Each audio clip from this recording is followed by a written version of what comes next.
அதுக்கேற்ற மாதிரி எலெக்ஷன் வந்துருச்சு. அவன் அவன் பயந்தான். ஏன் பயந்தான்னு தான் எனக்கு தெரியல. அவன் நினச்சா ரெகுலர் ஃபார்மெட்டில் வரும்னு நினச்சான். இது இர்ரெகுலர் ஃபார்மெட்டில் வந்த உடனே, தேர்தல் முடிஞ்சு இர்ரெகுலர் ஃபார்மெட்டில் வந்த உடனே அவன் கொஞ்சம் தெம்பாயிட்டான். இப்போ நம்பி படத்தை ரிலீஸ் பண்ணான். பாருங்கள், ஒரு படத்தில் சென்சார் ஆகலைன்னு சொல்லிட்டு இங்கே வந்து போடலையே ப்ரொஜெக்ஷனு. அந்த அளவுக்கு ஒரு முதல்ல எடுத்தோடனே எதிர்ப்பு தான்டா உனக்கு. முதல் வெறும் ப்ரொஜெக்ஷன் தேட்டரில் ஆரம்பிக்கிற விஷயம் ரெகுலர் தேட்டர் வரைக்கும் போக போகுது உனக்கு. நான் இப்போவும் சொல்கிறேன், இந்த படம் பார்த்தாங்கன்னா நம்மளை சொல்கிறாங்களோ இல்லை நம்மளை சொல்கிறாங்களோ, சர்வ கட்சி கூட்டமும் உன்னை வந்து தேடுவாங்க. இப்போவும் சொல்கிறேன், கதையை நான் இல்லையா மூவ் பண்ணுறது உன்னை வச்சு தானே மூவ் பண்ணுறது. ஏன்னா நீ தான் ஒரு இழிச்சவாயன் அந்த படத்தில். உன்னை வந்து நான் கெடுத்து உன்னை முதலமைச்சராக கொண்டாடுறேன்றதான் கதை. அப்போ நீ எப்படி நீ வந்து வருத்தப்பட்டு சொல்லிக்கிட்டே இருக்கிறதுலேயே இழிச்சவாயன் நீ தான் அந்த படத்தில். உனக்கு ஒன்றுமே தெரியாமல் நீயே முதலமைச்சர் ஆயிடும் போது, உண்மையில் இது தேர்தலுக்கு முன்னாடியே விட வேண்டிய படம். நான் சொன்னேன் ராம்தேவ்கிட்ட, தேர்தலுக்கு முன்னாடி விடலாம்டா இந்த படத்தை விட்டு நல்லா போகுண்டான்னு. இல்லை நான் கொஞ்சம் இதுவாக இருக்குது அதுவாக இருக்குன்னு சொன்னார். உனக்கு இந்த படத்தில் ஒரு பெரிய விஷயம் என்னென்னா, தேர்தல் முடிவுக்கு பிறகு வந்தாலும் இது ஓடும், தேர்தல் முன்னாடி வந்தாலும் ஓடும். ஏன்னா அவன் கொஞ்சம் சிக்கலான விஷயங்கள் எல்லாம் வச்சுருக்கான். அதில் யாராலையும் சால்வ் பண்ண முடியாது. நான் சால்வ் பண்ணுறேன்னு எந்த கவர்மெண்ட் சொன்னாலும் தப்பு. அது நான் ஏன்னா இதில் அவ்வளோ அருமையாக எல்லா சீன்ஸுமே அவர் ஒவ்வொரு எனக்கு கதை சொன்னார் பாருங்கள். வந்து சொல்லும் போது எவ்ரி சீன் நான் சொல்லிக்கிட்டு இருந்தேன், இதெல்லாம் நடந்ததுயா இதெல்லாம் நடந்ததுயா இதெல்லாம் நடந்ததுயான்னு. அதையே வச்சுருக்கான் அவன். அதனால் அவன் ரொம்ப நல்லவன் மாதிரி தெரிவான். நல்லவனே கிடையாதுறான் எனக்கு தெரிஞ்ச. ஏன்னா அவனை நான் பார்த்தது வந்து அங்கே தேட்டரில் ஒரு சீன் செஞ்சான், இந்த அப்பாவி பையனை அவன் செஞ்சான். அப்போ பார்க்கும்போது நாங்கள்லாம் உட்காந்துருக்கோம், இவன் தனியாக செஞ்சுக்கிட்டு இருந்தான். அப்போ நினச்சிக்கிட்டேன், இவன் அப்பாவி கிடையாது, இவன் எல்லோரையும் ஏமாத்துறான்றது நல்லா தெரிஞ்சுது. அதில் இருந்தான் எங்களெல்லாம் ஏமாற்றி தான் கூப்பிட்டு போயிட்டான். இல்லைன்னா நம்மளெல்லாம் அவ்வளோ சீக்கிரமாக ஏமாற்ற முடியாது. பேசின காசுலேருந்து இன்னும் கொஞ்சம் குறைச்சான். அப்புறம் கொஞ்சம் நடிச்சுக்கிட்டே இருக்கும்போது கொஞ்சம் குறைச்சிட்டான். இதுக்கப்புறமா விட்டுட்டு போக முடியாதுல்ல நம்ம. ரொம்ப புத்திசாலியான, ரொம்ப பெரிய வெரி பிரெய்னி சாப். அவனை நம்பி இப்போ படம் போட்டிருக்காரு, கவிதாலயம் சரவணன் சார் போட்டிருக்காருன்னா அவர் சிரிச்சுக்கிட்டே இருக்கலாம். ஏன்னா இந்த பணம் வந்துடும். ஆனால் பணம் வரும்போது நீங்கள் தயவுசெய்து இவனை தனியாக தூக்கிட்டு போய் உட்கார வச்சு வாங்கிடுங்க, இல்லைன்னா உங்கள்கிட்டேருந்து குறைச்சிருவான் அவன். எங்களெல்லாம் குறைச்சி தான் வந்தான் அவன். அதனால் பார்க்குறதுக்கு அப்பாவி மாதிரி இருப்பான், அப்பாவி கிடையாது. அதனால் இது ஒரு நல்ல படம். இந்த மக்கள் தலைவர் வந்து நாஞ்சில் சம்பத்தனோட தான் நான் ஒர்க் பண்ணேன்.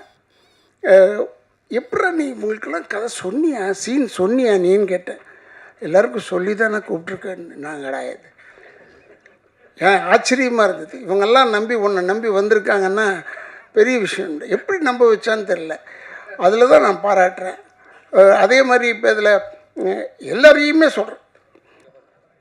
இயக்குனர் சி ரங்கநாதன் அவர்களை மேடைக்கு அழைக்கிறேன், பேச அழைக்கிறேன்.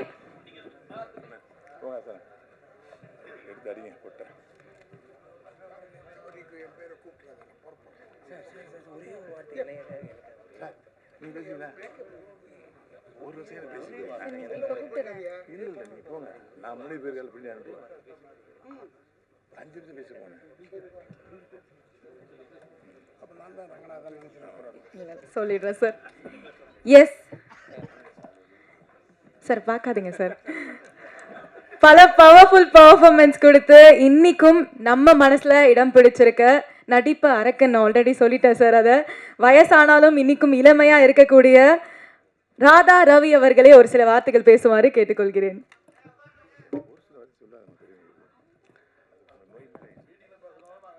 இங்கே கூடியிருக்கும் என் குடும்பத்தை சேர்ந்தவர்களே, பத்திரிகையாளர் நண்பர்களே, அப்புறம் யூடியூபர்ஸ், என்னை வாழ வைத்து கொண்டிருக்கும் யூடியூபர்ஸ்க்கும் என்னுடைய வணக்கங்களை கூறிக்கொண்டு, இந்த படத்திற்கு இங்கே தலைமை தாங்க வந்திருக்கும் அன்பண்ணன் பாக்கியராஜ் சார் அவர்களுக்கும், பேசிவிட்டு சென்ற செல்வமணி அவர்களுக்கும், மேலும் இதில் நடித்த அத்தனை கலைஞர்களுக்கும், ஏன்னா பழகருப்பையன் இருக்கார், நாஞ்சிலர் இருக்கார், எல்லாருக்கும் என்னுடைய வணக்கங்களை கூறி, கேமராமேன் பற்றி நான் தனியாக பேசுனது எதுக்குன்னா, இஸ் அ சூப்பர் கேமராமேன்.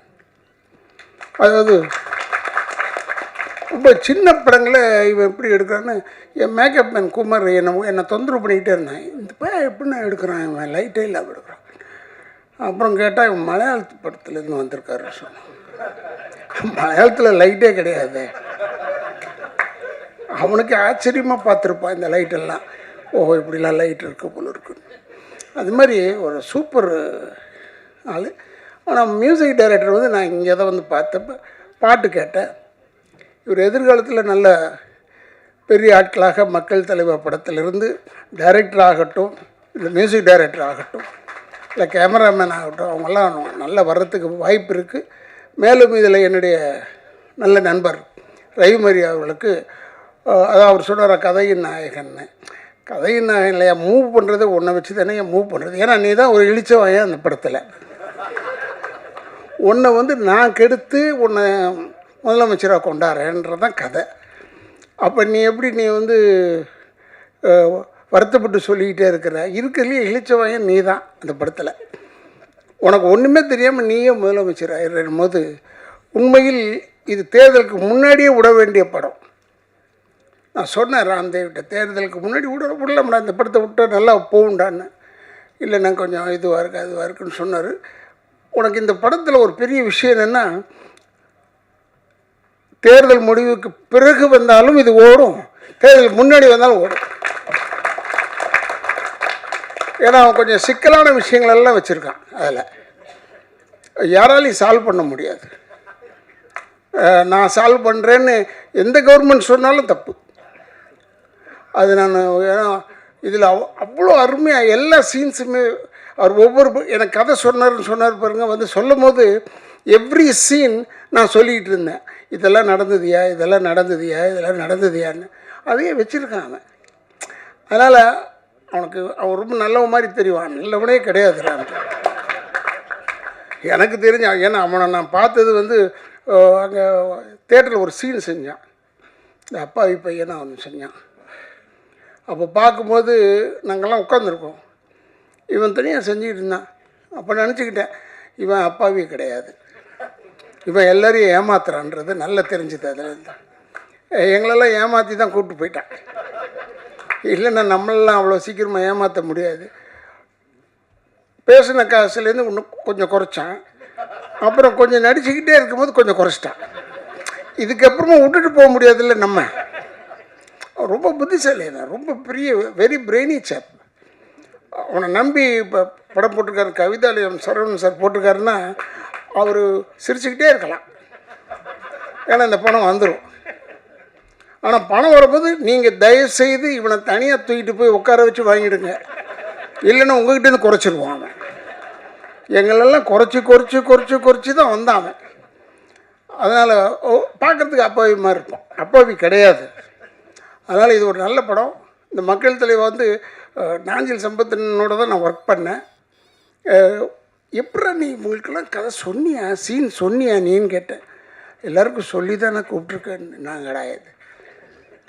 ஏன் ஆச்சரியமாக இருந்தது. இவங்கெல்லாம் உன்னை நம்பி வந்திருக்காங்கன்னா பெரிய விஷயம். எப்படி நம்ப வச்சான்னு தெரில. அதில் தான் நான் பாராட்டுறேன். அதே மாதிரி இப்போ இதில் எல்லாரையுமே சொல்கிறேன், Ravi Maria has done a good job. Ravi Maria கிளாஸுன்னு சென்டர் ஆஃப் ஆக்சஸ் அவன் தான்.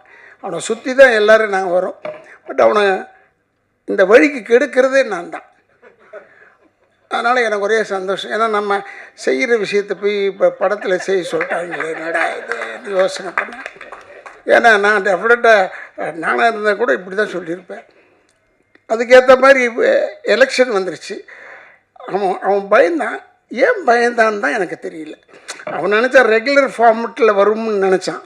இது இர்ரெகுலர் ஃபார்மெட்டில் வந்த உடனே, தேர்தல் முடிஞ்சு இர்ரெகுலர் ஃபார்மெட்டில் வந்த உடனே அவன் கொஞ்சம் தெம்பாயிட்டான். இப்போ நம்பி படத்தை ரிலீஸ் பண்ணான். பாருங்கள், ஒரு படத்தில் சென்சார் ஆகலைன்னு சொல்லிட்டு இங்கே வந்து போடலையே ப்ரொஜெக்ஷனு. அந்தளவுக்கு ஒரு முதல்ல எடுத்தோடனே எதிர்ப்பு தான்டா உனக்கு. வெறும் ப்ரொஜெக்ஷன் தேட்டரில் ஆரம்பிக்கிற விஷயம் ரெகுலர் தேட்டர் வரைக்கும் போக போகுது உனக்கு.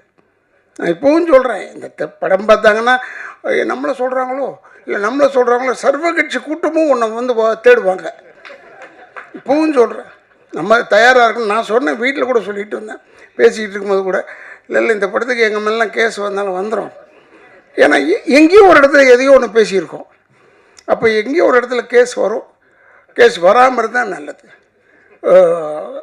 ஆச்சரியம் எங்களுக்கு, அவ்வளோதான். ஆனால் இவன் பரவாயில்ல, இவனுடைய சைஸுக்கு எங்கே வேணாலும் போய் ஒளிஞ்சிக்கலாம், எவனும் கேட்க போகிறதில்ல. அப்படி இவனை பார்த்தாலும் இவனை ஒரு டைரக்டர் மாதிரி தெரியல, வேறு ஏதோ ஒரு சாதாரணமான ஆள் மாதிரி தெரியும். அதனால் இவன் தப்பிச்சுக்கலாம். பட் நாங்களாம் மாட்டிக்குவோமேன்றதான் எனக்கு பயம்.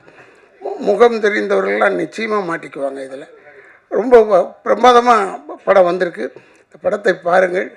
ஆனால் தேட்டரில் போய் பாருங்கள். இதை நம்ம சொல்லி சொல்லி அழுத்து போயிட்டேன். இந்த இடத்துலையே 100 தடவை சொல்லிட்டேன்.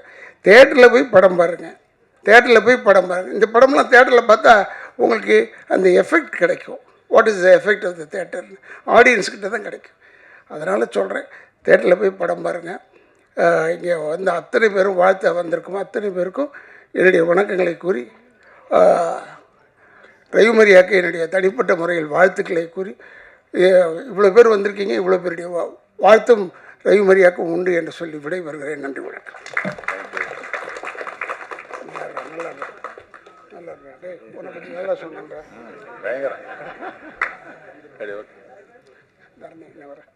Thank you sir.